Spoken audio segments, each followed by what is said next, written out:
এবার পুলিশের লোকেরা এসে শরাফতকে গ্রেফতার করে নিয়ে যাবে আগামী পর্বে। বিস্তারিত জানতে সম্পূর্ণ ভিডিওটি দেখতে থাকুন। আসসালামু আলাইকুম প্রিয় দর্শক, সবার কি অবস্থা? হাজির হয়ে গেলাম দীপ্ত টিভির নিবেদিত মাশরাফির জন্য নাটকের 985তম পর্বে কি ঘটতে চলছে তার অগ্রিম খবর নিয়ে। এই পর্বটি কেউ মিস করবে না, কারণ এই পর্বে আপনারা দেখতে পারবেন সোনিয়াকে দেখা যাবে সে শরাফতকে তার খুন্তির ছেঁকা দেবার পর পুলিশের লোকরা এসে শরাফতকে ওখান থেকে ধরে নিয়ে যাবে। আর অন্যদিকে মনিকে দেখা যাবে সে রুমের মধ্যে মন খারাপ করে বসে থাকবে, আর এই ব্যাপারটি খেয়াল করবে আয়ান। আয়ান এসে বলবে, কী ব্যাপার, তুমি মন খারাপ করে কেন বসে আছো?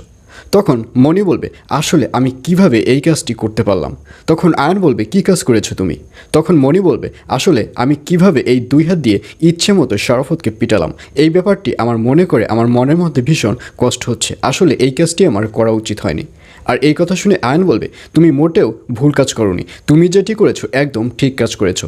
আমার উচিত ছিল আমারও তোমার সাথে হাত লাগানো। শরাফতকে এবার একটা উচিত শিক্ষা দেওয়া হয়েছে, এই উচিত শিক্ষাটা শরাফতকে আরও অনেক আগে দেওয়া উচিত ছিল। এইসব বলতে দেখা যাবে আয়ানকে। আর অন্যদিকে রুনাকে দেখা যাবে সে আবারও অনুশোচনায় ভুগতে থাকবে। সে সোনিয়াকে বলবে, আসলে আমার কি আর বাকি রইল, আমার মান সম্মান সব কিছু তো ওই কাজের মেয়েটা নষ্ট করে দিল। আর এই কথা শুনে সোনিয়া বলবে, আচ্ছা একটা মানুষের মান সম্মান কবার নষ্ট হয়? তোমার মান সম্মান তো ওই কাজের মেয়েটা অনেক আগেই নষ্ট করে দিয়েছে। ওই কাজের মেয়েটা যখন আয়নকে বিয়ে করেছে তখনই তো তোমার মান সম্মান নষ্ট হয়ে গেছে, এখন আবার নতুন করে কি নষ্ট হবে?